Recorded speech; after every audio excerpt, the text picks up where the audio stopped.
Mayong adlaw kanyang tanan mga ka-dear friends, kini na usab ang inyong ubos nga lagad nga si Papa Joe. Karong adlaw, lahi nga istorya inyo madungog, ang istorya nga dugay na ninyong gihuwat. Ug kung kinsa ang sender nini, inyo na nga mahibaw-an karong taon. Sa dili pa, sa mga wala pa magka-subscribe diha, please subscribe and click the notification button. Sa ingana nga pamaagi, inyong matabangan nga mas mulambo pa ang ato ang YouTube channel ug of course madungog ninyo ang mga susama ni ini nga mga content nga dako kay gikatabang sa atong mga kaigsunan, labi na katong mga kaigsunan nato nga ginansad nga ma-motivate. Sa mga nangita sa mga daang istorya, inyo ka na makaplagan sa Katabi with Ate Gems. I-subscribe na lang po o click the notification button. Sa magpadasa ng suwat, isend lang sa papajoesuperb@gmail.com o i-check na lang ninyo ang video description below para makuha ninyo ang kompletong address. Dito maglangay ug ania na ang atong istorya karong adlaw. O dear Papa Joe, tagapayo ng puso. Sa bawat kwento, ikaw ang sandalan ko. Sa pag-ibig, sa sakit, sa pangarap at saya, ikaw ang tinig ng bawat nag-iisa. Matud pa basta dunay musaad, salig pero ayaw og laom. Pero kung ako'y musaad, ako ginang tumanon mga ka-dear friends. Well, it took me pila ka minutes, hours, days nga makompose na kuning suwata pero dili di ay lalim nga magbuhat og suwat. Mao bitaw nga sa mga nagtumo-tumo diha nga mingon nga kana mga suwat ni Papa Joe binuhat man na niya. Di ta moabot og pila ka videos kung binuhat mahutdan ta og concept kay pila ra may kutob sa tuang panguna-huna kumubuhat og istorya. Mao ni nagpamatuod nga kining ato ang YouTube channel nagagad gyud ni sa mga istorya nga ipadangat ninyo. Ug karong adlaw mao na ni siya ang istorya nga inyohang gihuwat. Well, I hope makompleto nako sa mga nangita sa first part kung kiunsa nako pagpang-apply pagka DJ. Ako lang ibutang ang link below para makuha og makita ninyo pag-usab ang istorya sa akong kinabuhi isip usa ka DJ. Karon arita sa personal nako nga kinabuhi. Pero ako gyapon ni siyang gisuwat agi og kanang giya para dili ko mawa sa akong sugulanon kay patakal lang ko giyaw-yaw. So kini akong istorya mo ni siyang istorya sa kinabuhi nga puno sa pagtuo, pagpangandoy o pagserbisyo sa katawhan. Mga ka-dear friends, ako si Papa Joe, nga kanhi lumulupyo sa Guadalupe, Cebu City. Ug karon aniya na sa Lapu-Lapu City. Sa usa ka simpleng pamilya sa dakbayan sa Sugbo, nataw ang inyohang ubos nga lagad nga si Papa Joe. Nga karon nag-edad na og 53 anyos. Taas-taas na ang akong eksperyensya sa kinabuhi. Kundi diri usab na ko kuhaa ang abilidad nako sa pagpanambag sa radyo. Sukad pa niadtong 2005. Ang unang paggimaw sa programang Talk to Papa sa kahanginan sa Barangay RT. Nindutaa pa kaniadto. And now forever. Ang mga adlaw sa akong pagkabata dili puno sa kaharuhay apan puno sa tinguha o paningkamot. Ang akong mga ginikanan nagmatinud-anon sa pagatiman kanamo sa akong manghod. Duha ra mi kabuok. Nagbisan og lisod ang kinabuhi, gipuno nila sa gugma o paglaom ang among simpleng Pinoy anan. Di na ko ikauwaw ang among kahimtang sa una kay mas nindot pa ipaambit sa uban nga luyo sa kalisod pwede nga matagamtaman nimo ang ginhawa sa kinabuhi. Ang akong papa sa buhi pa usa ka driver. Mapa-taxi, jeepney, truck o lately nahimong company driver. Ang akong mama usa ka sastre o master cutter kanamukat og mga panapton para buhatong sinina. Sa mga nagkalain-lain nga butik diri sa Sugbo sa una. Mao nga dako nga nakatabang na namo sa mo ang panginahanglanon ang kita sa akong mama ikumpara sa kita sa akong papa sa una. Sa akong nainumduman mga ka-dear friends, luoy kaayo nga among pagpuyo sa una. Kay namin nahimutang sa tago nga bahin sa Dos Andanas nga ancestral house sa pamilya sa akong papa. Lugar nga nahug og bahin sa akong amahan pero ang nakalahi lang kay naami sa suok tapad gyud sa mga kanal samtang ang ubang igsuon sa akong amahan mo'y nakapwesto og tarong sa taas. Naka-extension lang nga mong balay sa paninguha nila ni mama ug papa nga gitabangan lang og panday sad sa ako ang tiyo nga tawgon na og tiyo Dudong. Dili nindot ang akong kinabuhi sa bata pa ko kay wa gyud ko makasuway og kanang gawas-gawas sa mua kay ibuli man ko sa uban ako mga igagaw ug mga silingan sa una. Labi na nga sa tinuod lang naka-experience yun ko o kami sa akong manghod o grabe nga kagid sa tibok lawas na mo sa una. Kay tungod kadauan, muawas ang kanal sa mong tungod o maglunop dayon. Para na mo, wa na mi magmain kung hugaw na kay mag-enjoy masami magtampisaw sa itom nga tubig. Usahay na pay mga isda nga masagol. Kanang isda sa kanal. Bata pa lang mi, mawaw na kayo mi sa akong panit, sa mong panit, sa akong igsuon. Di gani mi mag-short kay klaro kayo ang mga kamunggay sa muang tiil o kamot. Maluoy lang ko kung nga maguna-una karon kay grabe ang kalisod nga wala gyud may kapalit og epektibong tambal sa una. Ang akong mama kay hunaran rami sa una og kanang binukalan nga dahon sa bayabas. Ug kung na may tambal gani kanang dinugmok nga penicillin o agua oxinada unya martayulit nga makalagumsad sa uwat sa imuhang samad. Imagine sa akong bahin unsa ko ka insecure sa una nga di lang pag elementary danag yun na nako hangtod sa high school nga di yun ko kauban gani mag-outing ang akong mga kauban or mag-camping labi na og mag-short kay mauwaw yun kay ko tinuod yun na guys. Mga early elementary days nako kay limitado ko tanan gamit sa eskwela wa ko ana. Way problema sa uniform kay sastre man ang akong mama. Unya kay gamayng bata man ko so madala ra og kanang mga tinabas sa mga panapton nga sobra sa mga patahi og uniform ni mama. Itapak-tapak ra gud. Di na ko makalimtan kung asa makatrabaho ako mama, dadon ko niya. Ug nga akong kalingawan ra gyud mao ra gyud ang pag-drive ilawom sa makina. Ug usahay musakay-sakay ko atubangan sa akong mama sa makina kay murag magtuya samtang nagtindak ang akong mama. Wa ko'y mga duaan sa una kay ang ilang huna-huna kay ang ipalit og duaan, mas may pa nga ipalit na lang og mga pagkaon. Hinuon buhong masami sa mga pagkaon kami nga akong igsuon. Di sad mi magutman. Butang nga ako sa nakatunan sa akong mama ang isuroy gyud ang pamilya. Imbes duaan nga tinuod ang akong duaan kay tagaan lang ko sa akong mama og lapis o ballpen. Or tagaan ko niya apil og papel ng mga ginamit na. O iya lang kong ingnon nga drawing nga lang ang imong gusto nga duaan. Ang kunon ko nga di kay ko suot sa akong papa sa gamay pa ko. O wag na ko laing hangyo niya sa una nga palitan lang ko niya bola sa basketball. O dugay na kay na nga nitabo. O karon lang ko nakasabot dahil nga tungod sa kalisod sad namo nga di lang sa dunahon ang mga material nga mga butang niya tong panahon na. Feeling nako di proud ang akong papa nako. Pero sa katapusan niyang mga oras ni kalibutana, nakita ko ang iyang gugma. Kay iyahaman gibuhos ang iyang pagpangga ngadto sa iyang mga apo nga akong mga anak. Suod ko sa akong lola ug lolo sa probinsya sa Bugo. Kung asa gasigig linog karon. Basta bakasyon kay kuhaon gyud ko sa akong mga iyaan o uyuan o iuli lang ko inigabli sa klase. Dito ko nalutas pagani. Mas malipay ko dito kay naa ang ilang atensyon nako. Grabe ko kabuhong kay ako ang unang apo ug lalaki pagyud. Buhong ko sa pagpangga di sa kwarta kay kung pobre mi sa syudad, mas pobre mi sa probinsya. Kargador o mangisda lang ang akong lolo. Samtang nga akong lola, manikay-sikay lang og unsay mabaligya nga mga utanon o saging sa bukid. O maghawog mig dahon mo tabang pa ko sa una.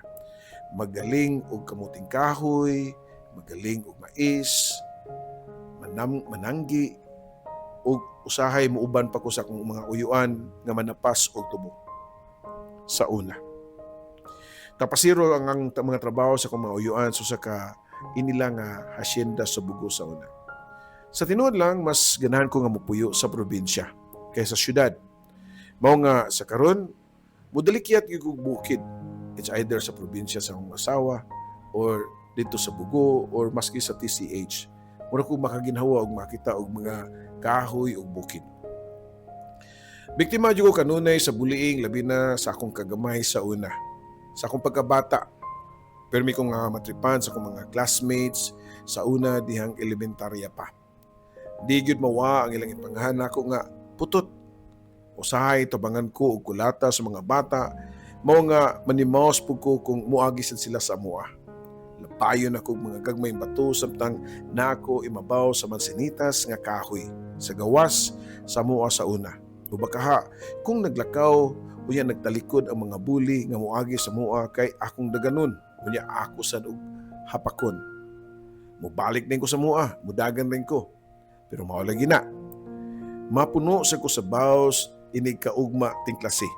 Magkabulingi taon ko.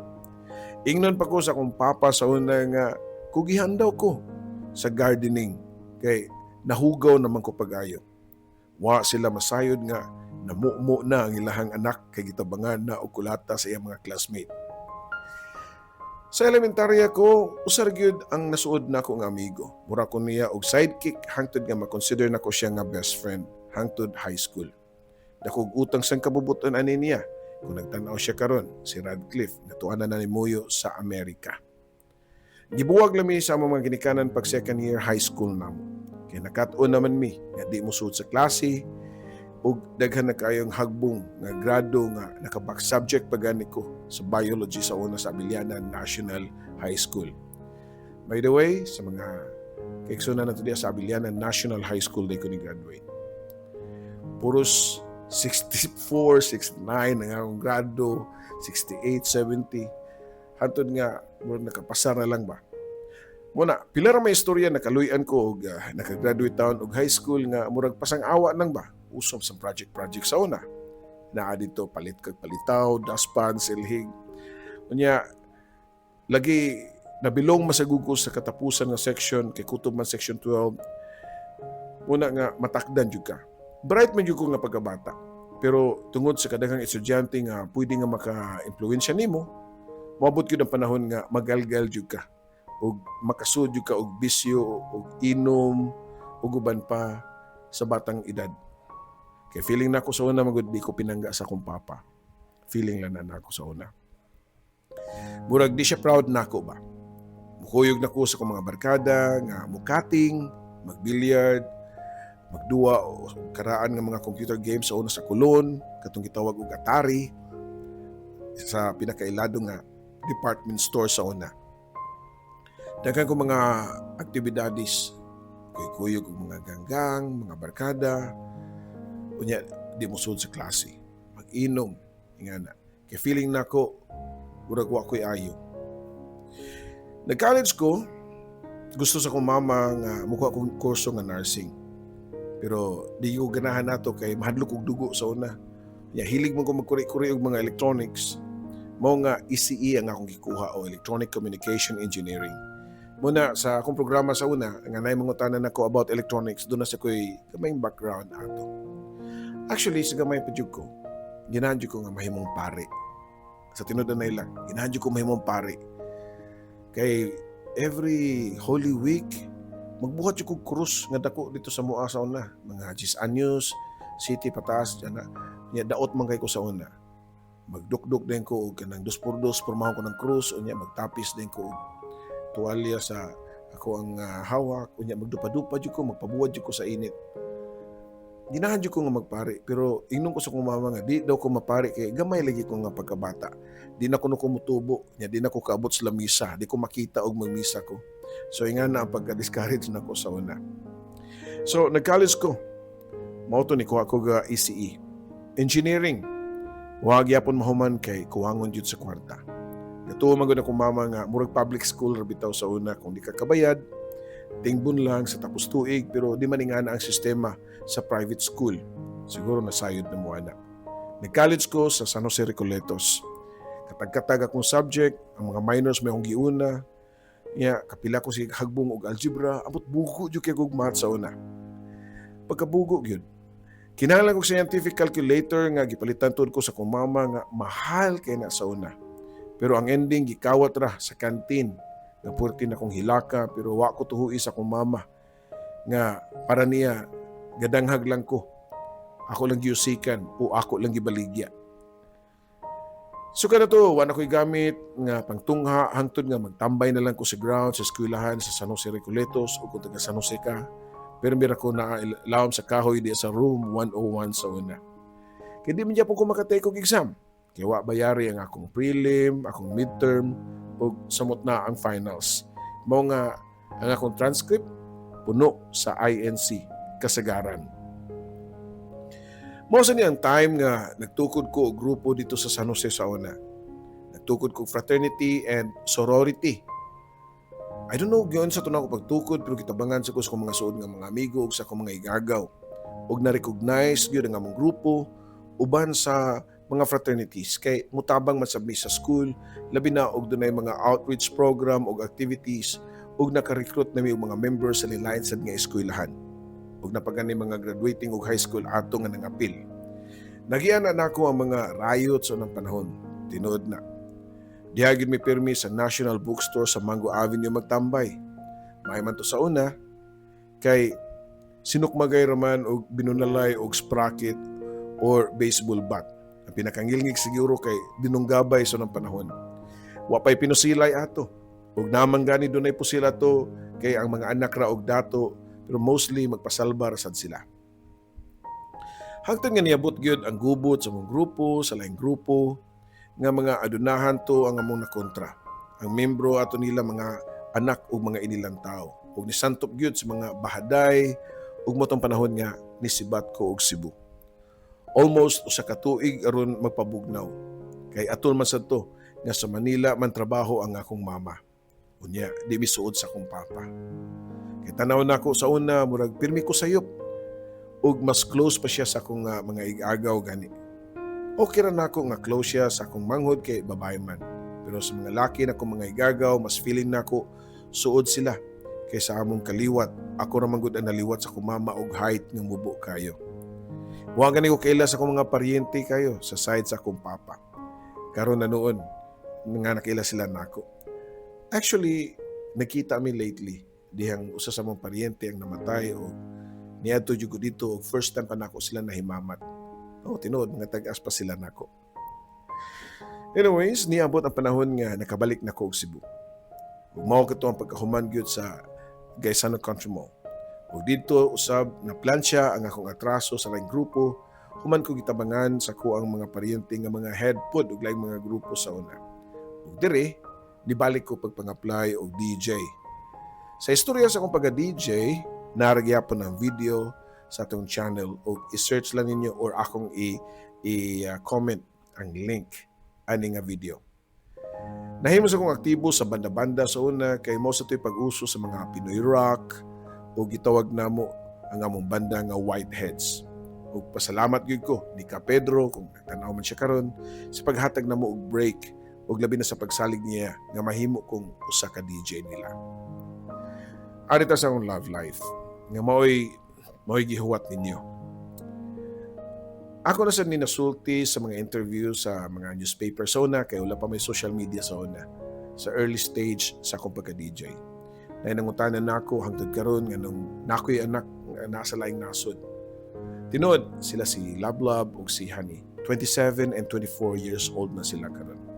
Buwag nami silang inahan ug malipayon sad sa kiliran sa iyahang bana karon. We are actually divorced. Okay? May buong mo, may divorce. Diri. Yes, we are divorced there. Okay, dili diri. So, half American to siya, so nibalik sa Amerika para mangita og pag-angat, unta sa mong pagpuyo. Pero mo na ginaingon nga, og dili gyud kamo, dili gyud. Sa tinuod, wala pa sa kong nahuna gito nga magkapamilya nitong panahon na. Latagaw pa kay ko gunahuna, di sa ko makaingon nga maayo ko nga pagkabana that time. Pero niresulta sa ni siya sa gitawag og di mo bagay sa estado. Kay di magyud ko madawat sa iyahang mama. Kay lagi pobre ko. Og di mi siguro bagay sa itsura. Daghang mga attempts ang iyang mama nga buwagon mi. Way blima siyang papasaw na katong German kay nakadawat raman. Di sad kuno or di sad nako ma-blame ang iyang mama kay unsa ra taon ang sweldo sa ka DJ. Ug motibo nako ang ilang anak, maluoy siguro sa kahimtang silang anak. Pero mas gipili ko sa ilang anak that time. Pero di sa ko ka-blame niya og niabot ang panahon nga nakamata siya sa kamaturan kaysa tinud lang wa ko'y damgo sa una. Wa jud ko'y pangunahon na, wa ko'y panglantaw, wa ko'y plano. Basta nag-enjoy lang ko sa akong life, isip ko sa ka-DJ. Kanang itong tao nga nabaghuan. Siyempre, gikan ka sa ubos, murag gi-look down ka, gibuli ka, and suddenly, you're given the opportunity nga musaka o makaana kasi mo kagalingon nga nagdaogon ra ko niyo sa una pero tanawa ko karon maging ana ba moabot gyud ang time sa tao nga masilog gyud ka mabaghuan gyud ka pero ang nakanindot lang og makamata ka og sayo kay kung dili man gani lamyon ra ka sa imong kasikat tinuod gyud na nga lisod gyud og pobre ang tao siguro nangita na sa siya pagi nga makagawas sa mong relasyon pero maayong pamagi mo nga ni sugyot siya nga mubalik dito sa Amerika para mo trabaho kwaon ng among mga anak. Well, I'll tell you again, latagaw pa ang una-huna niya to. 21 years old pa ko. Diyang lisod ko aning sitwasyon na. So just imagine 21 years old. Lingaw pa kay ka isip batan ng DJ na nakay mga followers o wag yun ako isipan nga moabot na asong kinabuhi. Sikat na mo ka sa una basta DJ ka kay social ka paminahon kay ang DJ manggod sa una Amerikano kay paminahon ba English pa manggod pero sikat lagi pero tinudan na gamay sa kakita dili pareha karon maski mo binisaya ka mauyonan ka yamay ka mo entertain og mga tao mura kag content creator daghan magpa-endorse nimo di tiba-tiba sa kasi mong income mo na nakalahi sa DJ sa una kumpara karon more on fame gito sa una. Basta sa kung inomduman, gakamang ang among kahimtang suna. Kay wasay blessing sa iyang ginikanan. Kay gusto gyud sa iyang mama nga, iyang mga paryentes nga, buwagon yun mi. Kay di mi bagay. So, dili na ko ang mga bata nako hangtod nga nakamatngon og buot. Musuporta mo sad siya. Hangtod nga niabot ang balita nga nanasiyalain o nakigbuwag na siya nako to that time. So, mo na. Wasa ko mauyuni sa mga puti nga mga igsuon tungod lagi nga sa batasan nato nga silosong nga Pilipino kuno pa. But again, mablame ba data? Hinganam na sa LDR. And then nakabuwag siya sa primero niya nga relasyon o naminyo gyud siya o nakasal siya sa lain and that's why na-divorce na gyud mi. So, focus ako sa mga anak. Hangtod nga niabot ng time nga nag-file na siya og divorce. Diring panahon na nadawat na ako ang tanan. O nisuway ko og sud og relasyon 2005. Una ko nibalik og sud og relasyon. To be honest, but doon ay mga lingaw-lingaw lang, ingana. Pero diligid ingana seryoso. Ang seryoso nga relasyon, 2005. Og dinhin ako ni mamat ang babae nga naalang gihapon nako hantod karon. Og ako nang hisgutan nun niya. Just imagine 2005 until now, pila na ka years. 20 years. Oh, sakto ba? No. Yeah, 20 years. Din ako napamatud guys, nga kung naadyo gitagana ang Ginoo para nimo kamugyod. Sa akong pag-antos og utong niabot ang panahon nga natagaan gyud ko og break diyang nisugod ko pagkailado sa akong programa nga Talk to Papa. Si Papa Jer pa nga akong partner kaniya to. Ug naasad si Litoy kay magtambay pa man si Litoy ato sa station human siya mag-OJT sa TV kay nag-eskwela pa man to siya sa una. Mo to'y pagsikat sa rap nga mga binisaya. Okay? Ug akong nadiskubrihan nga may talent sa ko sa rap. Nisikat ang mga kanta sa mga radyo, sa diskuhan sa una, katong Kuyawan ni Muday o katong Bayot man diay si Inday, dungan-dungan to sa hubagan ni Ate Oy. Hangtod nga na nikuha namo nga recording label ang Sarwa Records. nga mo'y nag-compile sa mga kanta nga mga binisaya nga rap sa una. Padayon lang gihapon nga akong pag-angat niya itong panahon na kay gawas nga maabot na mi bisan og Mindanao ug Manila mag-perform sa among grupo. Gikuha sad ko sa Itbulaga sa una para sa isip usa sa main host sa ilahang local version sa Itbulaga diri sa Cebu. Ang It Nata. Kauban nako ang congresswoman karon nga si Cutie Dilmar sa una. Apan subo kay pangitabo dihang pag 2008 New Year's Eve mao ang pag-uli nako gikan jud sa ako ang trabaho sa Barangay RT. Akong shift ato kay hantud man alas 11:30. So para maka-celebrate uli ko dayon sa Guadalupe after sa kong board work. Ako'y gitugyanan sa muslingan pag-abot nako nga mudagkot silang mahalon nga pabuto kay dato man ang tapad nga balay ya negosyante ya insik. Mao nga nilabang ko sa mua sa daan sa Guadalupe para manghuwam og lighter sa tindahan sa Atbang. Pero nagpailog ang among silingan o mga sinsiyo o candy nga nabot na sa daan. Og nakita nako ang mga bata nga namunit og mga sinsiyo og mga candy unya napay daghan nagdagandagan og nagdagan nga mga sakyanan og ang nakadelikado kay di makita ang mga bata sa dalan tungod kay aso na. Kay mo man jud pagsugat sa bagong tuig pabuto. Mao nga akong gitry og traffic ang daan. Traffic ka na kung daan man ang traffic by the way. Ug tuod man nanghunong ang mga sakyanan sa matag opposite lanes. Pero usa ka motor nga kusog kayo handagan nga may kargang tulo ka buok ang malida apil na ang driver ang wa mo hunong. Og I don't know og naratol sila kay nisimang sila sa pikas daan o kilit sa daplin sa daan og nasabot ang ilang motor sa gutter og nasapul jud ko. Naigo jud ko ug nalabay ko og mga 10 metros. Wa nakabantay ang nakabantay sa akong pagkadisgrasya to that time. Kay nalagpot man ko. Ug ang ilalang nakita mo ang motor nga natumba ug ang mga sakay niini nga mao pay ilang gitabang. Apil pa ang akong amahan og tabang. Mga pila pa to ka minutos una ko na nakit-an sa among mga silingan nga matud pa nila wa na lang ko nila tabanga. Kay gatuon na sila nga padung nako mamatay kay kirig-kirig naman ko ato. Bali nga bali ang ako mga tiil ang akong tuong paa ug wala nga batiis, pangusanaw, dagkong gisi diri, dakong gisi sa ulo mo namura kog upaw diri. Kaya nagisi ni diri nga naapot pa sa bukog sa bagul-bagul. Dali ko nga gisapuang sa kong papa. Mga 60 na ang edad sa kong papa ato. Dito sa akong una-una, maski danag na kay una-una nakaingon ko nga pinangga gid ko sa kong papa. Kay bugat na biya ko. Yeah, daot akong papa, yeah, 60 na pero pasaan lang gyapon ko niya kay nangita mig masakyan nga mahatod ko sa ospital. Siya ang nagatiman nako kay trabaho man nga akong manghud unya akong mama may nagbantay sa akong mga anak. Pagaybaw sa akong girlfriend, mo na ako ang Paris karon sa pangitabo, dali siya nga niabot.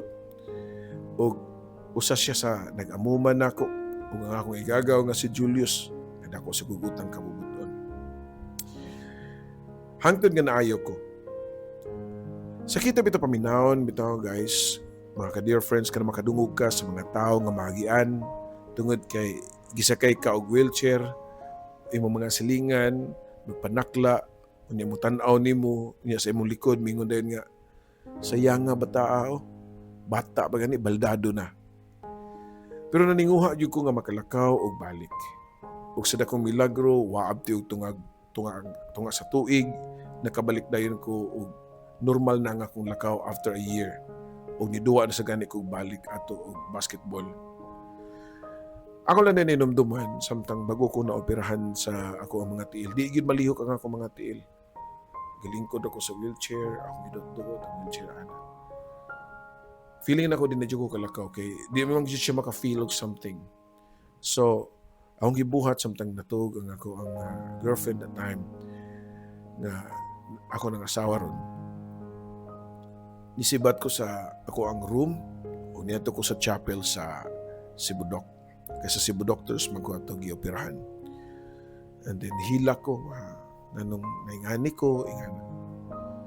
And then paghangad na ko sa dakong krus nga gilansa nga Ginoo, nakita ko siya mga samad. Nakana ko nga layo ram ni ako gamay ram ni ako pero nganong ing-ing man kay ko. Moto nga niana ko, Lord, kung unsa man gani ang imong plano matuman. Pero kung imo ko tagag chance, tarungon na gyud nako. Buhata kong instrumento.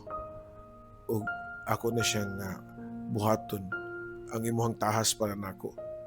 Kung imo kong palakton og balik.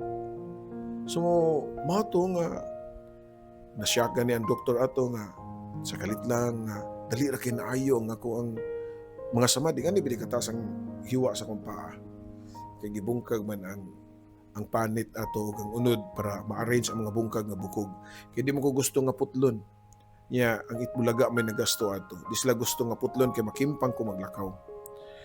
So, fast forward, hingpit na kong naayo og ang akong unahuna murag mingaw na sad kay mo sa tong time nga nilarga ang akong girlfriend sa Korea para mo trabaho dito.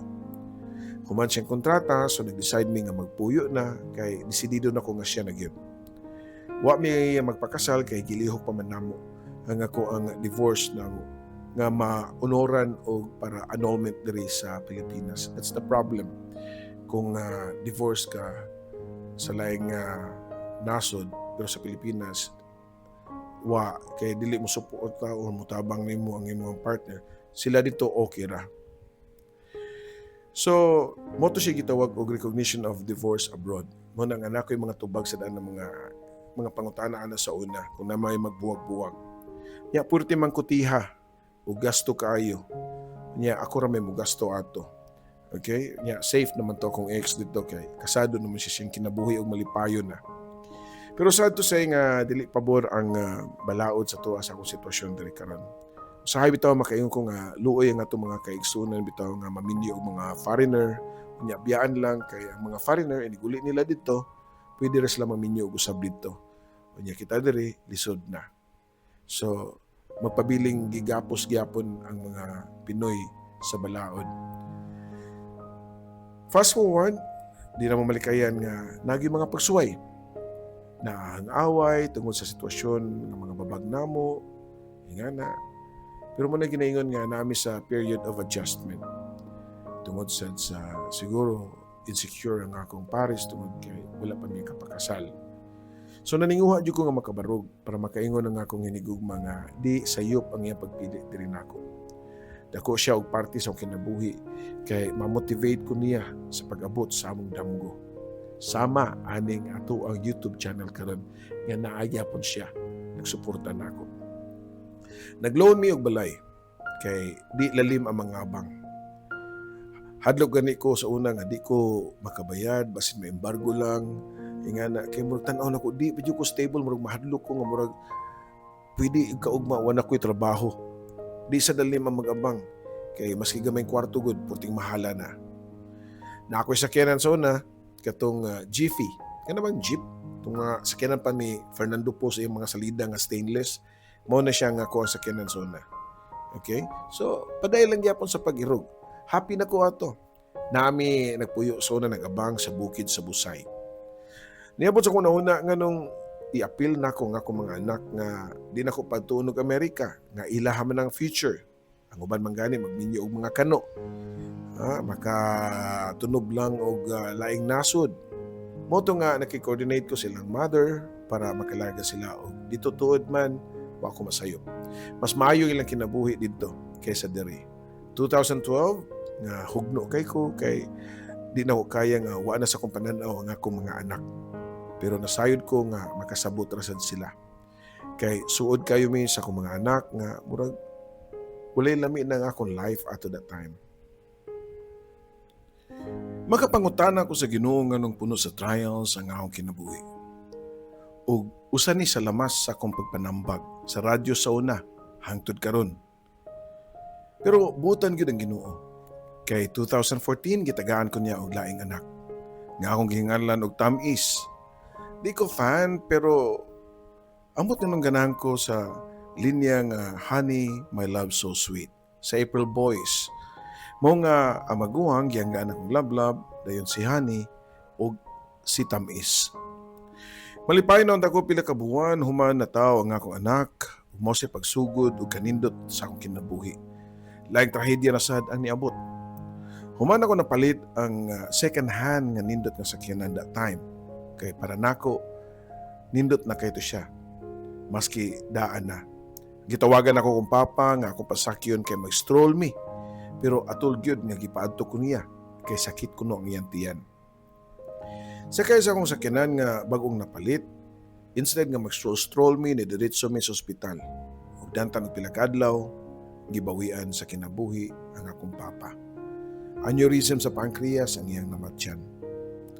Tuloy nga ng labay ang panahon, padayon lang gihapon ko sa pagsaka sa akong karera on air ug natagaan po kog nindot nga ranggo sa GMA. Despite nga wa gani ko ka-graduate sa akong kurso. Napamatudan gyud nako nga kung maninguha lang og determinado, ubanan og diskarte, magbunga kini og maayo. Dili pa man ni ang katapusan sa tanan mo nga aktong itugyan sa Ginoo ang tanan ug hoping nga sa matag aksyon nga gibuhat gigiyahan ta sa kahitasan. Sa mga nungutana kung di mi nagkaila ni Ate Gems, of course, sa social media. So that was way back 2005, diha niabot siya gikan sa Taiwan, katong dito siya unang nitrabaho sa laing nasod. And pag uli niya diri nakatrabaho siya diri sa Cebu. So sa ka-opisina. And then nahibong siya nga gubot kayo ang iyang mga kauban nga magsigig agik-ik umukatawa. O nangutana siya nga unsay gipaminaw. And of course, nitugan ang iyang mga kauban nga, wali ka kailaani, wali ka kadungani si Papa Joe. So di man siya hilig og mga ingana nga maminaw radyo. Pero during that time nga iyang ipaminaw og nisuway siya, nalingaw ra man sad siya. Unya na familiar niya ang tingog. So that was the time nga ni-message siya nako kung usa ra ba ka tawo ang katong iyaha ko nung gipaminaw sa unang panahon nga si Jolon the Hitman o si Papa Joe. And then niangkon ko nga yes, ako to. And padayon nga mo ang conversation na to sa Friendster pa to sa una. Until one time, nihagad ko niya nga makig-eyeball. Niyato ko siyang boarding house, and then in a blink of an eye, history happened. Mo na itong sinugdanan nga nagkauyab mi. Hangtod nga niabot ang panahon nga sa unang bayan sa akong istorya nga ni-decide mi nga magbuhat na gyud ang among pamilya. Ug ang among nimong anak mao si Tamis. So pagkakaroon, maayo na ang dagan sa akong kinabuhi pero di man gyud ni siya magpermanente. Usa ra gyud ang ako ang masulti niyo nga salig lang gyud mo sa Ginoo kung doon naman gani mga pagsuway, uyugon man gani mo, moabot gyapon ang panahon nga mabuligan ra gyapon mo sa mga grasya nga wa ninyo gi-expect. O kinahanglan nga i-check sa gyud nato sa mga kausaban sa tong kinabuhi nga kung makadawat ta o grasya dili sa ta mausab sa tong pagkatao. And karon padayon lang gyapon ta sa una radyo, karon na nasa ta sa YouTube. O kining tanan utang na akong kabubuton yung tanan nga nagsuporta nako. Saway puas nga pagsuporta sa tuang programa o sa tuang YouTube channel. I don't know kung nakompleto ba nako ang istorya pero kung doon mo galing mo yung mga pangutana, ako lang yapon na siyang tubagon. Maybe i-record na to. Kaya mo di yun dilim ang pagsuwat guys. So I hope nga natubag na ako ang mga pangutana ninyo ban sa to ang mga kaigsunan diha. Ang part 1 sa akong pagka-DJ, ako na i-link. Ako ipa-sumpay ang link para makita niyo ang video. Sa wa makakita pa. Okay? So, daghang salamat. Wa pa mahuman ang akong story kay buhi pa man ta. Daghan pang pwedeng may tabo. Kini yung ubos nga lagad, Papa Joe.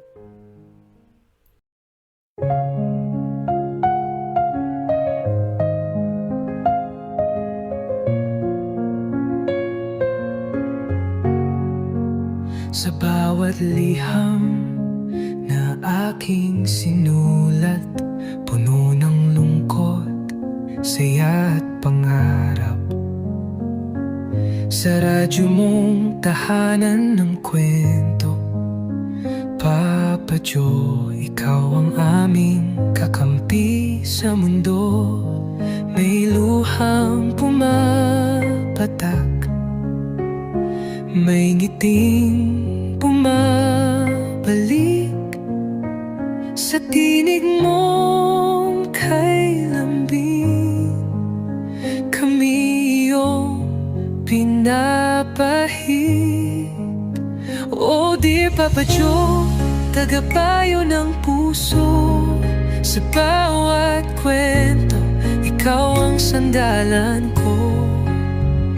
Sa pag-ibig, sa sakit, sa pangarap at saya, ikaw ang tinig ng bawat nag-iisa. May iniwang sugat, may bagong simula sa mga liham. Hinahanap ang pag-asa sa bawat kwento mong pinakikinggan. May aral at saya na hindi malilimutan.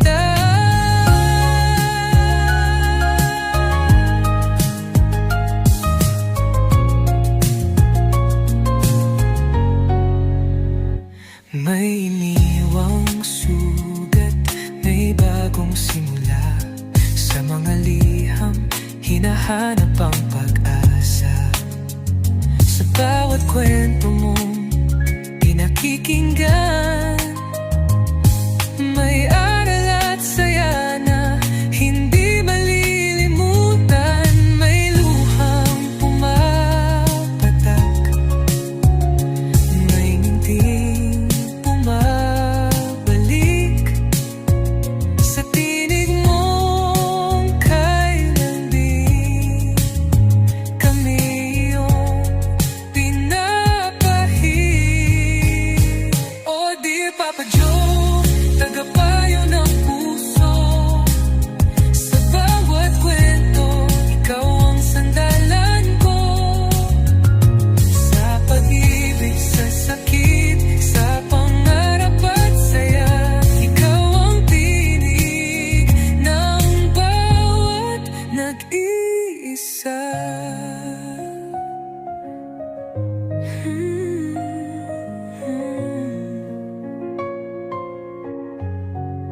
Sa alon ng radyo, tinig mong gabay, nagbibigay pag-asa sa bawat buhay. Kahit saan man kami dalhin ng mundo, ikaw ang kaibigang laging nandyan, Papa Joe. Oh dear Papa Joe, aming kaibigan, salamat sa kwento mo.